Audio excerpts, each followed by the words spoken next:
Okay, folks, I made a mistake and started the meeting. If that's the only mistake, we'll be in good shape. All right. Good group, as always.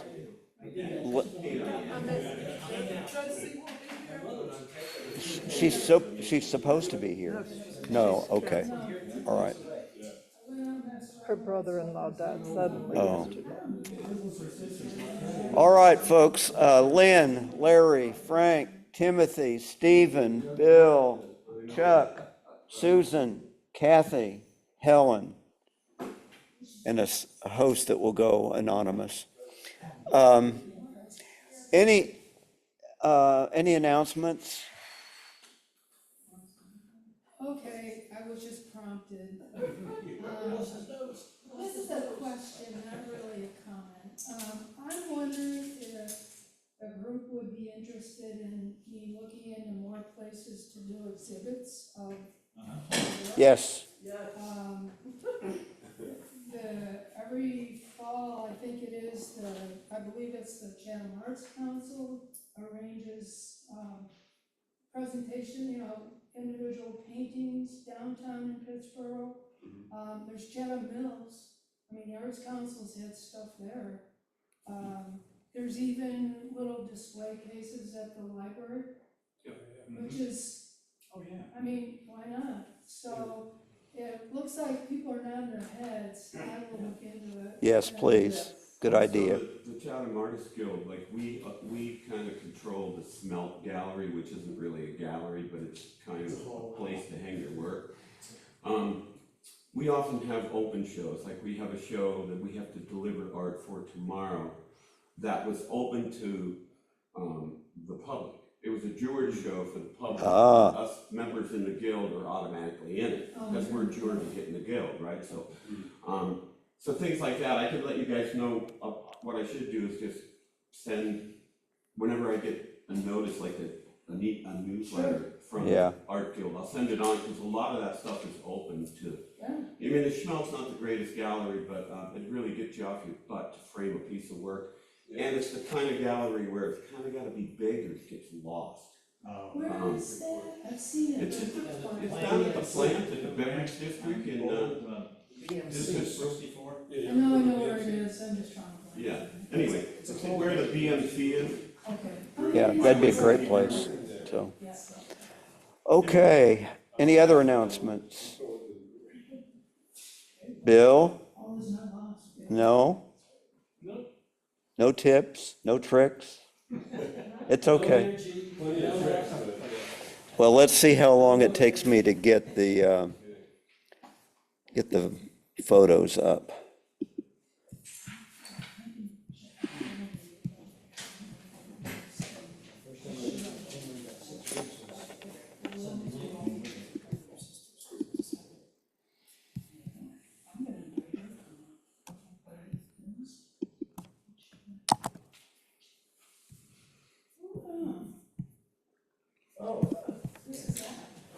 Hang on just a second. I need to get back to my controls.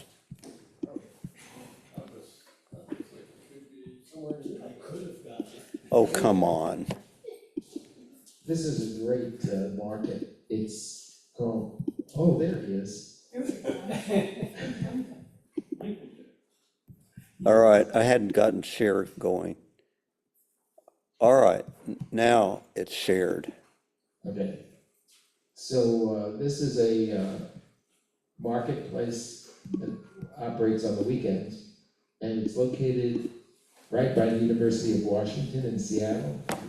And they have incredible produce. I mean, they have boxes of mushrooms, and they have all kinds of interesting things that you wouldn't see in the market here. So it's on the road. Right? And it's great. They had, when we were there, they had 2 jazz bands playing, and it's an incredibly popular place. So. And where, Larry, is this? It's right by the University of Washington in Seattle. Oh, okay, so we can't go next weekend. Well, you could. Nice shot. Right, it's a direct flight from here. This is the kind of picture, even if it's not solicited, you might send it to the organization to use in publicity. But nice. Yeah, what speed did you have the camera set up? You know, I'm sorry, I took it with my phone, so I don't have any idea. Must be fast because the people walking aren't blurred or anything. That's what I was wondering about. And here's another on the road. This is from the window of a bed and breakfast we were staying in Astoria, Oregon, and that's the Columbia River. Like this location. Yeah, oh, it's a beautiful location, and looking towards Washington State, through the mountains in the background of Washington. Really close to where Lewis and Clark had their original Fort Clatsop, they called it, in 1804, 1805, something. It's a great shot, Larry. I mean, the color, the saturation, everything's in focus.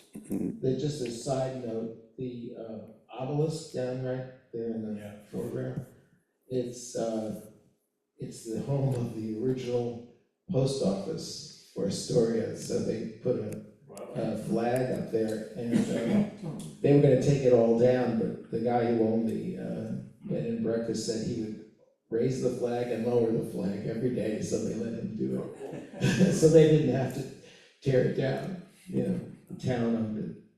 But anyway, so that's very important, the original post office in Astoria. So Larry, you said that's in Astoria? Astoria, Oregon. I like the way you framed it. Yeah, with the door. Oh, yeah, I know. It's through the window. Yeah. It's, All right. That's a great frame. Thank you. You did a great job.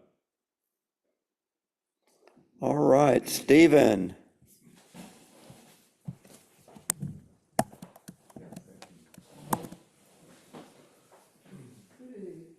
So this is a shot from along the New River. Last week they were up in the mountains for a week.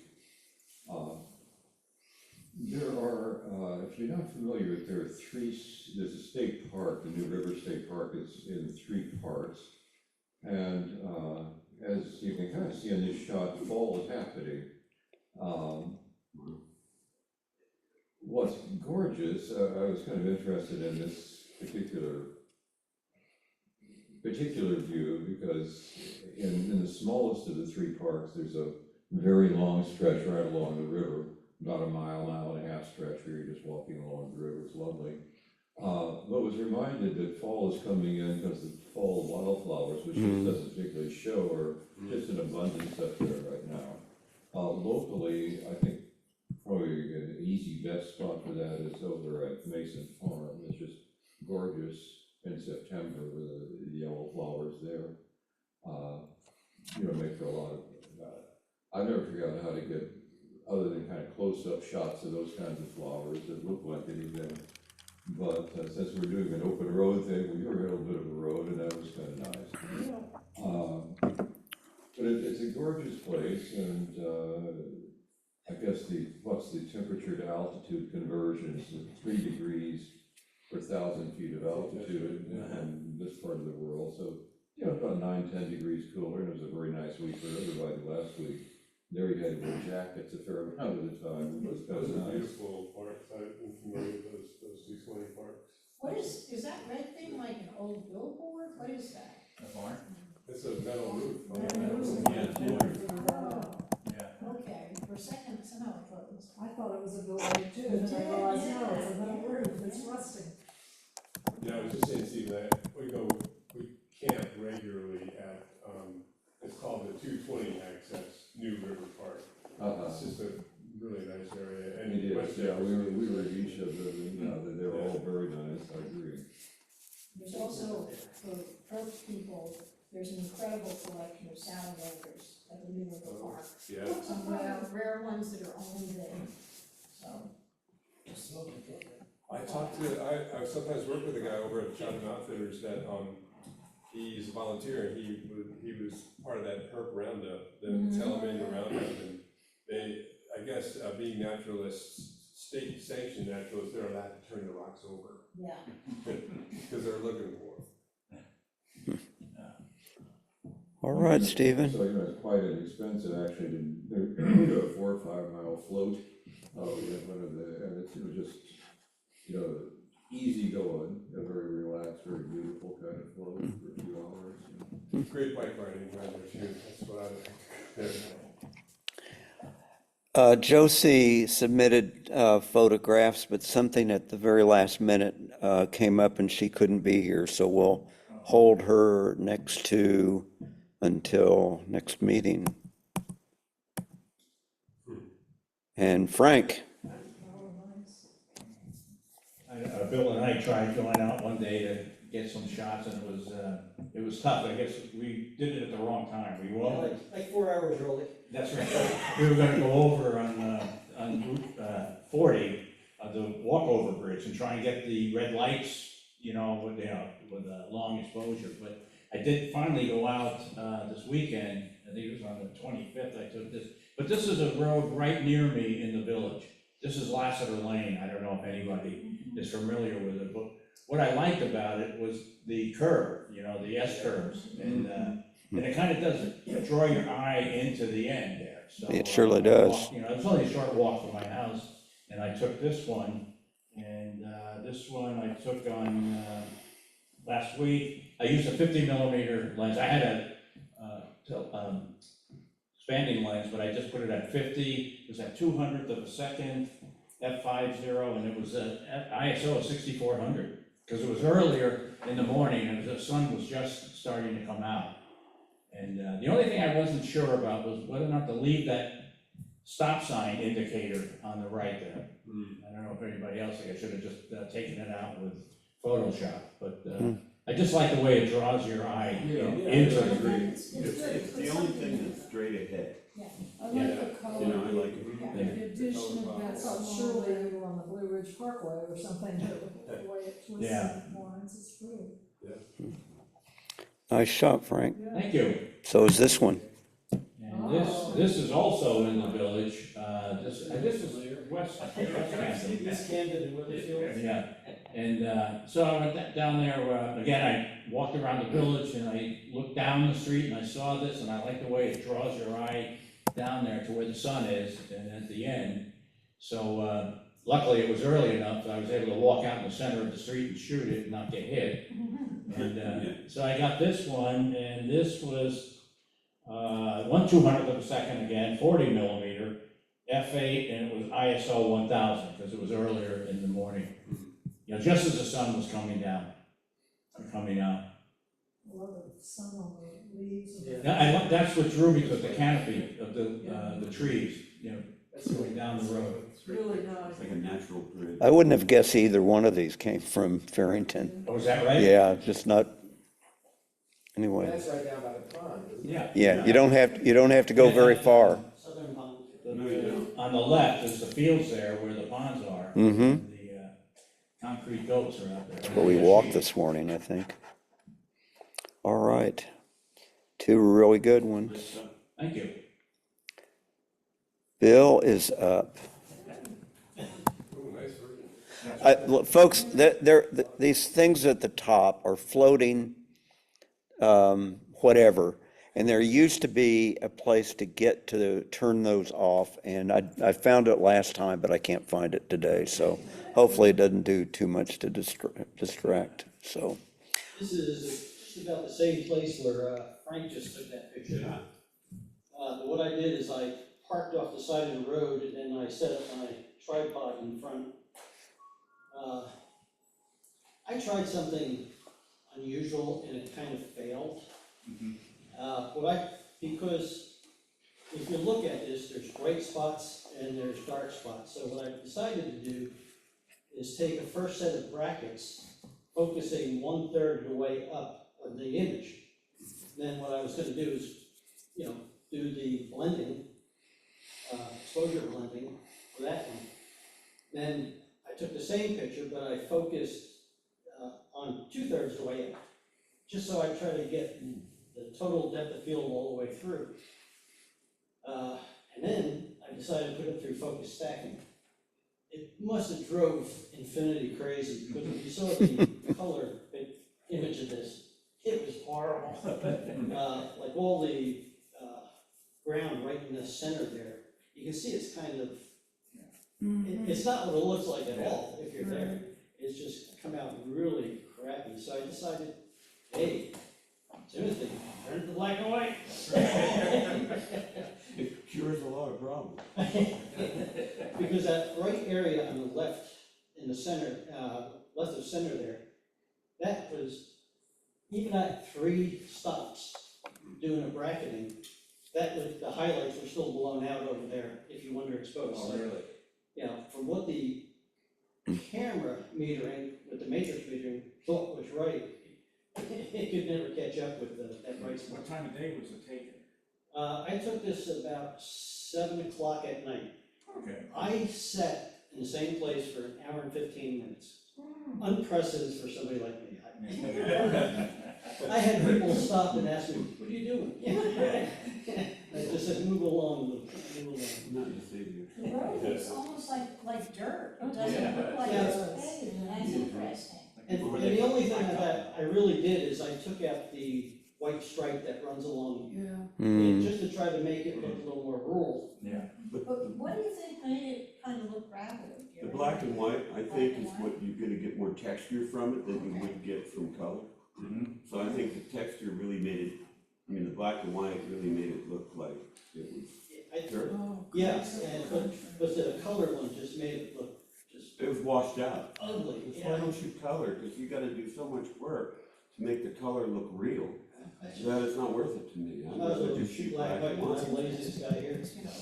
Look, Well, you know, it'd be really interesting if you had brought your color one. Yeah, you see It it. would have been interesting. to see well, the difference. Bill, should I go to the second one? Gone. Oh, is that- Well, because, Oh. Now, this is not the 6 images. Oh, okay, this is just, Yeah, this was just one shot, normal metering, no bracketing. This I probably waited until somewhere around about 7:30 when when the sun got down. We didn't have enough pollution in the air to get that nice, really orangey. So what I did a little bit is I warmed up, I took a JPEG, but I took it through Camera Raw, and I just warmed it up a little bit with the color temperature. Probably did something with luminance or something like that, just to try to get a little feeling of oranginess. And I also took out the stripes going down the road. But this one, you can see that it's the road, it's not. yeah. But even still, it looks like a surface that's, they put down before they put black on. Yeah. Now, Mike, slowly zoom in, because the cropping gets better as you get in. Yeah. Because now you're starting to see more details in those trees, you're seeing the light be a little No, more. I like that active. shot Yeah. The patterns and. with the hydrant. Is this East Camden or West? East Camden looking north. And what processing did you do here? It's the way the trees look is so. I just warmed up the temperature a little bit. Uh-huh. The slider. And your sun's off to the left, right? Yeah. Your sun is off to the left. Yeah. Make it a little more. Because when after when I started looking at this one closer like this, I said, gee, I should have done this, and, because on the other one, I took out the speed limit sign.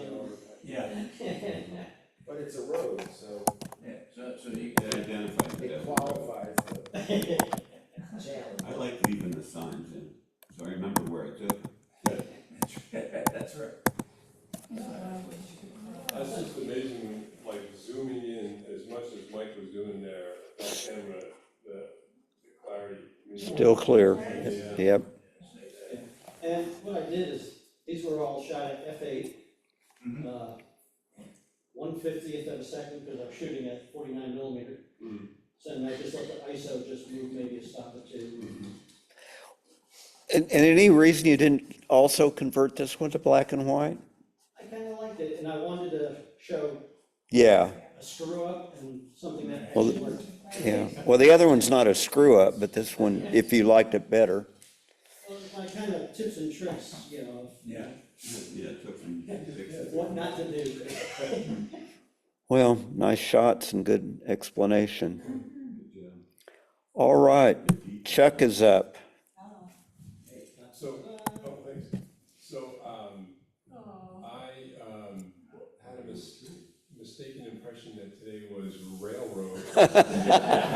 It's a road, it's a railroad. So here it is, that's a road. People on the road. Yeah, exactly, on the road. Close enough for this group. Yeah, so, that's my wife and my granddaughter, and they visited us, last month, our two daughters from California. And, we went to that New Hope Valley Railroad, and that was one of the things we did, and, they actually liked it, even though, she's a preteen, almost there, and, her older sister, few years older, she's a teenager in full-blown teenageness. Didn't want to be in the picture. She even had fun, so. Oh, good. Yeah. She's got sort of a smile. And when did you go down there? When was This was late July, or, it? more like mid-July. Yeah, we also did the cat rescue, the tiger rescue place. Oh, yeah. That was hot. it's a nice portrait, yeah. It does, the colors. I like the red. Yeah. That's what I like. Everything about it, Mhm. colors. And I did warm it up. Oh, let me see, for the exif information. It was, I said it's ISO 400, it was 36 millimeter f8, 60th of a second. And, yeah, I had it set to specific ISO, I didn't have it on auto ISO. Okay. And I like the way they're both looking away Yeah. from the camera. Yeah, right. Yeah, it was a kind of a candid moment, that's what I liked about it, I really liked it because that's an expression that my wife sometimes has, but not always, and so I was happy to have captured it. Yeah. It's a keepsake. I think that's I great. didn't know you could sit in those cars. Yeah. This was on the ride, right? This is on the right, and it's an open, it's an open car, and so, with bench seats and, Okay. Good lighting. Another railroad picture. Road, and this was, I was sitting in the same place, this was, these guys are all volunteers who do that, and I was actually busy, looking at other things about the picture, and he just kind of popped out of the caboose and stood right there. And, He's wanted, and he wanted to know. You need to clean the windows. Yeah, oh, those ones are terrible, yeah. I like it though, the separation of the clarity and, Yeah. it's like cataract before. There's a little bit, I wish I'll give you the exit info in a minute, but I wish that I had been thinking about having a blur to the background. There's just a hint of blur in those trees. In the trees, But yeah. it would have been a more interesting shot if I had more motion, but anyway, I didn't, and so this is what I came with. But that one was, I don't know what, it must have been on auto ISO, because the ISO was 2500, I never would have chosen that. So 36 millimeter f10 and 40th of a second. What lens? This is the lens I just recently acquired from Bill. It's a Nikon zoom, and it's a 24 to 120, and it's f4 is the widest aperture all the way through, no matter what the focal length is. Straight f4. So yeah, really, I've been enjoying that lens. It's great. Okay, we're gonna leave Chuck, but just for a little while to go back from some others, from other meetings, but next is, guess who? That is really nice. Nice shot with a phone set on the dashboard. Really? Yeah. Wow. Oh, I'm loud enough, my wife says. Yeah, I probably don't need that, but I'll take it anyway. You don't want me to use this. Anyway, yeah, that's Beautiful. one of the roads, we do a lot of road trips. And I just said, wow, look at all those clouds. Yeah. Yeah. The way the sun is coming through the trees, lighting them up in the middle. And I just, unfortunately with my phone, I can't set it on black and white. So this is the only time I'll shoot black and white and then convert. Shoot color and then convert. Okay. And I did convert it on the computer. I sent it to myself, use the cord from my phone, plugged it into my computer, and then transferred the files. I have to do that every now and then, because I got about 4,000 shots on my phone. Most need to be in the garbage. But anyway, that's it. I just like the light. It was a cloudy day. We had a rainstorm not much later. I think we were headed to maybe Sanford or something. We were on 15501, headed towards, I want to say towards Pittsburgh. I like the white line, it just drags your eye all the way to that. Yeah. It does. Did you add contrast to this, Timothy, or I did. I always had contrast to any digital. Yeah, photo and I like it. Because digital cameras have none. I like the way the guardrail parallels the line. Yeah. Yes. You know, in fact, you can almost see the light reflecting in the guardrail that's coming through the trees. I always look for the light and then meter for the dark. Like I held my camera up and then turned the lens down towards the road, so that it would be black as opposed to gray. Yeah. You know, you get that washed out gray when you meter for the light. Your photo's like gray and white, not really black. Anyway, Did you get out of the car to take this picture? You were holding it? yeah, I just set my phone on the dashboard, would be this way, and just looked at it and then shot. I probably shot about 4 of them, and then I didn't do anything with them until we got home, and then I transferred them to my computer. So this was taken probably last year, I think late summer, early fall. So that little line on the top right is probably just a little reflection off the Windshield, that's exactly what that is, and I could have taken it out, but why would I do that? It's too much work. I mean, it could just be, the sun reflecting on the windshield. Yeah. Usually you get the little stop sign from the sun, from your aperture. But, all right, this next one is probably my favorite. Oops, that's not the one, not yet. This one's great, but it wasn't. Anyway, we'll come back to it. Go ahead. That's all, it's my driveway. I think I shot it at, 24 millimeter f8. Shot in black and white. Oh, you are in the country. Well, I'm right off Jack Bennett Road. That driveway leads up to Jack Bennett Road. Okay. You know, I'm on Jack Bennett with a big yellow house with a pond. Well, that's on the left side there. Anyway, that's it. We've got a couple of other coming from Timothy. That's great, that's amazing. So you set contrast on that one also to get the slack like that? I always use, you know, if I'm gonna do anything, it's gonna be, again, you know, I shot it black and white. It didn't have any contrast. I mean, that sky would have been just white. And the clouds would have the clouds wouldn't pop like that. But again, you know, metering for the darkest shadow that I could find. And then, whatever, you know, whatever I got a medium, you know, got a green light where I set into the dark aperture, then that's what I would shoot at. I do bracket, so I probably shot 2 or 3 of them. So is this post that you're doing this, or this is as you're taking the picture? No, I shoot in black and white, and then I do the contrast on my laptop. The contrast on the line? Yeah, I do everything on my laptop. I mean, if I shoot out, I don't do anything on my phone, too damn small, and so I just wait and then get home and transfer it. That's just my driveway. Okay, well, we didn't have many today, so I put a couple of my archives in. Who wants that? Oh, that's gorgeous. Wow. Can I have that as my Christmas card? Well, this was a D80 that I bought in like 1990 and had converted to infrared by Life Pixel. And it looks like Christmas, but I think I've mentioned this. Oh, thanks. That when you shoot in infrared, instead of neutral gray as the exposure, you have to use green. And so that means that everything that is really green turns white. Yeah. Green filter? Nope. No. Now say that again. Well, I can't, the physics or whatever it is of it, I'm not really sure.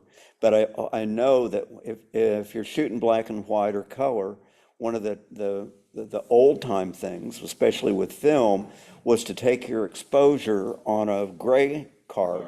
And there is a specific color of gray or intensity of gray. But when you set the white balance with infrared, you take a shot of green grass or something else that's really green. I suppose there's a green card out there someplace. But when you do this, this was taken in August at high noon. I've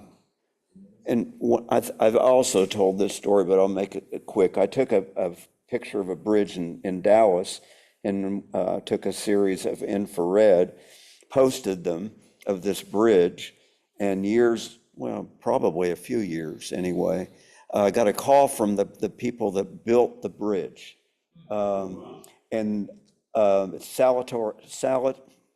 Calavera, never mind, got tongue-tied. Santiago Calatrava is a Spanish architect and does incredible stuff. But anyway, that was the bridge. And this company was opening a new office in Dallas, and the guy called me, the managing partner called me and wanted to use the picture I took, one of the pictures I took, and his reason was he had never seen the picture of that bridge with snow on the ground. But he took it anyway, and I didn't want it. They wanted it 4 by 5, I think, and I didn't want to send a print like that, so I sold him the file for $35, I think. But anyway, and this one is also Lynn Cove Viaduct Where is that? on Blue Ridge. And that's the Yeah. same bridge. It's right outside of Bowling Rock. No, this is not the same bridge. Okay, yeah. The other one was Different Oklahoma. curve to it. This is outside of Bowling Rock, right? Yeah. I forget how far the Blue Ridge Parkway goes sometimes. And the interesting thing about this bridge is that on the other side, of the curve, there's a place that you can pull in and walk, and you wind up underneath. I've taken pictures of the bridge underneath the bridge. And you can actually walk, it's Lynn. a terrible walk too. So, but you can walk underneath it and see the infrastructure of the concrete pylons. I really like the Blue Ridge Mountains in the background. Yeah. It's like the yellow brick road to Oz, you know? You know where it's leading you. I'll add something to Larry's comment. Stopped at that visitor center, wanted to know where the trail started. And we're told that it was just a little ways down the path. We walked past the sign without seeing it and got deeper and deeper, and it was getting dark, and I was looking for bears. And we turned around and finally found the exit to get to the money shot, so to speak. So So again, what did you do to get the greens so green? Is this HDR or? I'm sure it was three exposures at least. There's a big rock that's about a story tall, and climbing up to that to get Tough road yeah. travel. So the 3 shots, Mike, did you then use a tripod? No, I was sitting on top of this rock. Okay, so you just held, like, kept your camera. Yeah. Where did you set it on the rock? The camera? I don't remember doing that. I think it was, Oh, yeah, you did shoot. yeah. All right, we're gonna go back to a couple from Timothy, and then Chuck. That was taken last fall. I want to say that is Mount Gilead Road, maybe. And obviously I focused for the, sign in the water club. Yeah, that definitely stands Oh, out. wow. You know, That's great. Yeah, I had Timothy asked me to pick two, and it was very difficult to pick two. I This like one's, this one, I don't shoot in color very much, except when fall comes. yeah. And then I primarily shoot in color for my cards, for my wife and I's greeting cards. So how did you get, was it the f-stop that made it so? Yeah, it's a very shallow depth of field. I don't have the numbers on it because I pulled it off my external drive. This is, my wife and I have, as I mentioned, a greeting card, we put our art on greeting cards. So sometimes I shoot color scenic stuff for that, so this was in the fall line of our cards last year. This year I'm working on fall line right now. On the left there, you blurred it out a little bit? Slightly, Yeah. yeah, slightly blurred it out, you know, had to really pop the puddle, so to Right. speak. And that I probably did in, let's see, it was last year, yeah, it was lightning. The one of, Is that a wide angle focal length? or- Actually, it's not, it's a 105, 2.8. Okay. It's my portrait I lens. love that, yeah. Beautiful. So I was, you know, I was standing in front of the car, I mean, I just stopped the car, said my wife. She's used to it, because I always have a camera, but I usually use my phone, I was telling Michael. Anyway, so I stopped the car and I just stood in the middle of the road, and it ended up I had to go back to like behind the car to use that lens to get the sign. Oh, okay. And I kind of wished I would have, everybody always says to me, did you pop the right?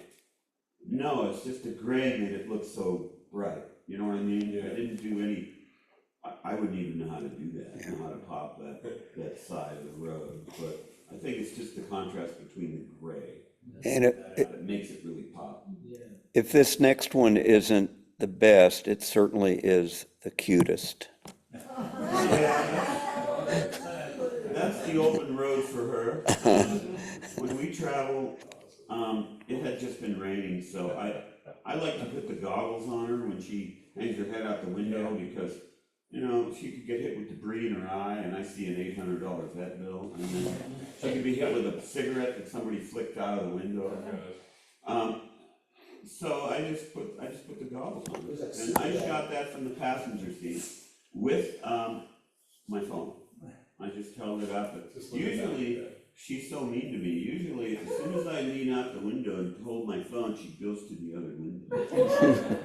And she always does that. But I shoot a lot of pictures of her, out the window, because it's just so cute, her face is so cute. Yeah. How hard is it to get the goggles on and to keep them on? Is she- It's not, what happens is like I put them on in the rain, and she'll come in from the rain. And if I'm driving, it's just she and I, you know, she's gotta come up front for me to take them off, because I'm driving, but if they get rain on and she comes in the car, she'll try to get them off of the fob because her vision's, and she can't see. She likes them in the rain, which I mean, you ever think about it, stick your head out the window, that wind is hard on your eyes. Oh, yeah. I mean, you know, you know, so it's hard on her eyes, and she spends every trip out the window. You know? Well, this one is, not that your others aren't, Timothy, but this one needs to be published someplace, and Yeah, it's pretty, Should put this on a card. I haven't put this on a card yet, but I'm thinking about it. yeah. I don't know what you do it for. Well, you know, my cards are blank. Oh, okay. I just try to be seasonal. I wouldn't put a snow scene out in June.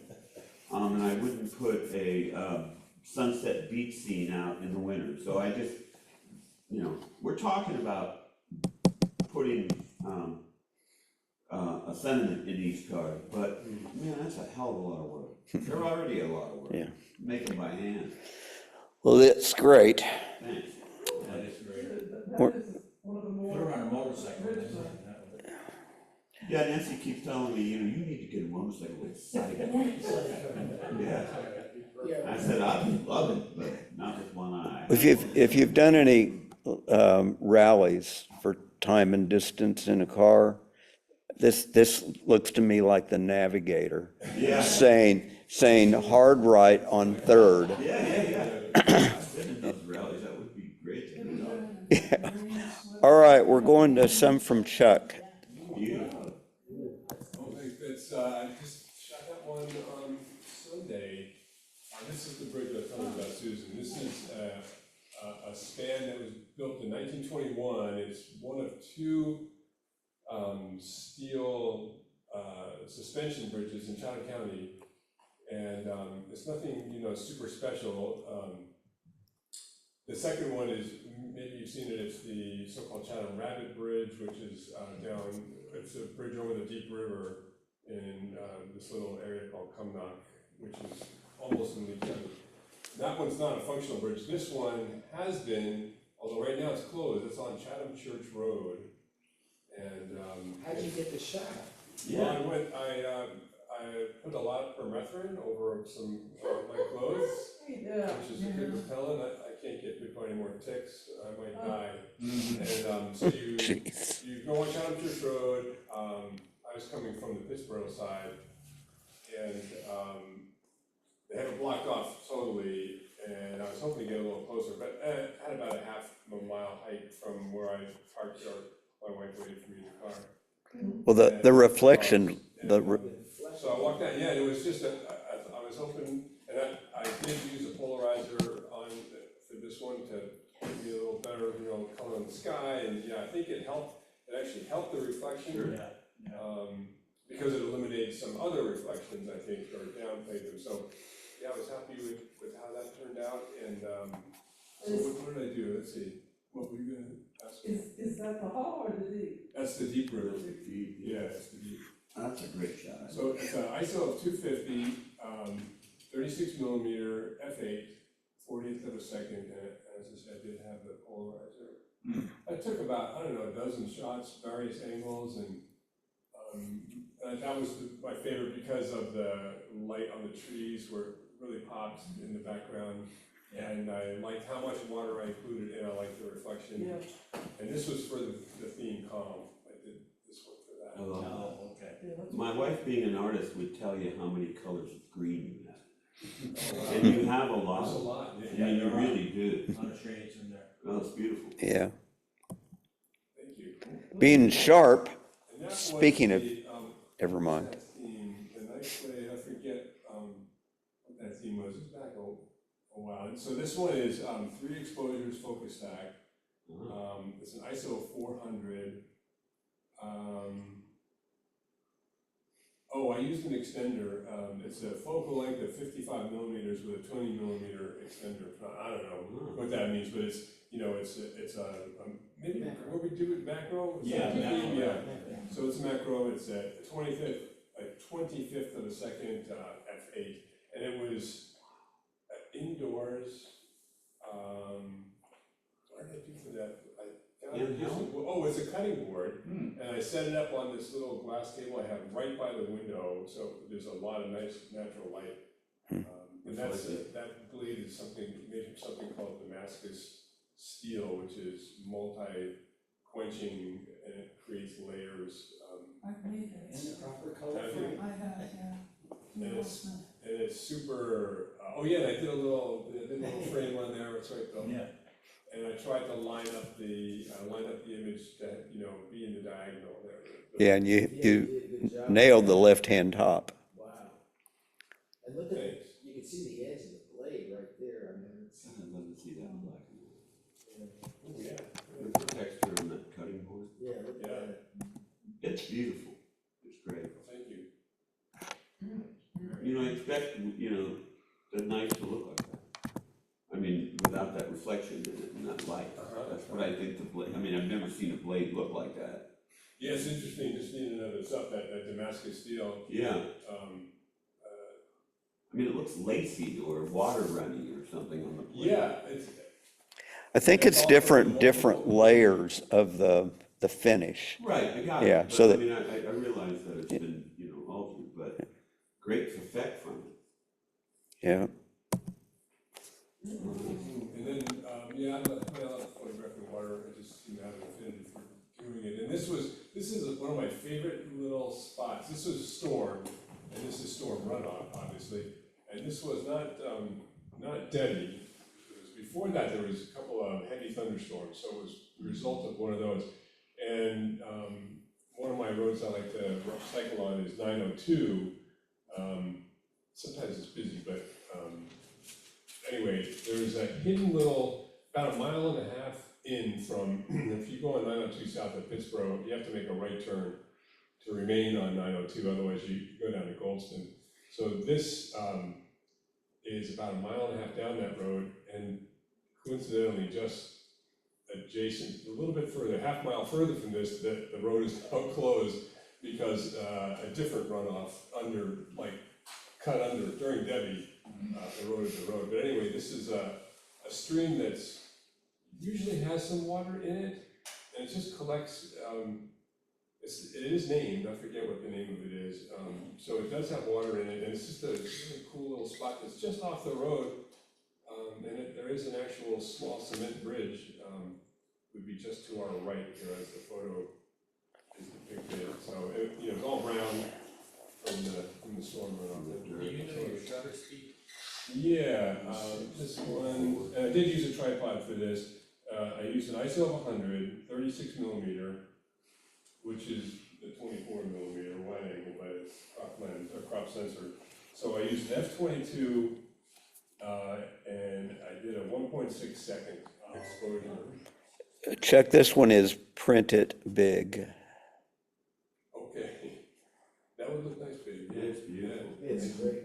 You know, I'm thinking about the pictures that Frank and Bill and Chuck got, captured, whatever, that are in your backyard. I mean, you don't have to go far away to find stuff like this. But we want to go far. Oh, that's gorgeous. This is one I took years ago. This was for storm, and this was I don't know, about 4 or 5 years ago, and it was on the Parkway. Wow. And it's the Black Mountains. There's an overlook. This is actually Mount Mitchell, the lower ramps, I think, of Mount Mitchell. And there was this summer, in the middle of summer, maybe July, I think, and there was a storm coming in, and I pulled off, and we pulled off the Parkway into this one of the overlooks, and I just shot several pictures. I think I showed this one once before, but this one is a better version because I've learned how to edit better. And that big clump of green in the lower right corner was a taller tree, and it was interrupted. So Out of here. You cut down a tree for the shot. So, and I got the contrast right and stuff too. What I like about this one, Chuck, is in the middle where the rain is hitting different altitudes differently. So it made a normal curve. Yeah, Yeah. yeah. So that was an ISO of 100, 60 millimeters, f8, and an 80th of a second. Oh, another macro. Yeah, that's my backyard. Just these little flowers that are back there. And Bill, you sent out that email with the guy who was on YouTube. His tip for taking macro shots was to use a flash and then have a homemade thing. And I was like, yeah, that makes sense. So I did it. Did I use paper? Yeah, I think I did. I created a little paper thing, like a little shield, and yeah, I think I did. Although I think I took it off for this one because it was like too fussy or something, and I was playing with, I have an external, like a speed flash for my camera, so it's not the built-in flash, and gosh, it seemed to work pretty well. I was happy with the results I got. Was it mounted on top of the camera? Yes, on the boot, yeah. Chuck, you have some great pictures. Yeah. You really do. Really nice stuff. I'm impressed. And I was gonna look up to see what kind of moth this is. What lens was that? That was the lens I got from Bill, that F4, that's why I use that, and so what did I use here? Let's see. It's a 24 to 120. 24 to 120, and this was I was using the 120 millimeter, and I used a 30 millimeter macro, like extension. Extension tube, yeah, okay. And so it was at ISO 400, 200th of a second, and f/16. And I had to play around a whole lot with the flash. To get what I want, so I was using a manual mode on the flash, and I had it at half strength. That's where I ended up. I think that's what I did instead of The quarter? Oh, okay, because I think in that video they talked about quarter power. I think they did. Yeah. Is that, I couldn't remember what the setting was, so I just started playing with it. But you didn't have the white card, so you used half. Correct, exactly, that's what it was. Instead of using the white card, I did modified power The time. flash, yeah. I wonder how much different it'd be if it was just a diffuser over top of the speedlight.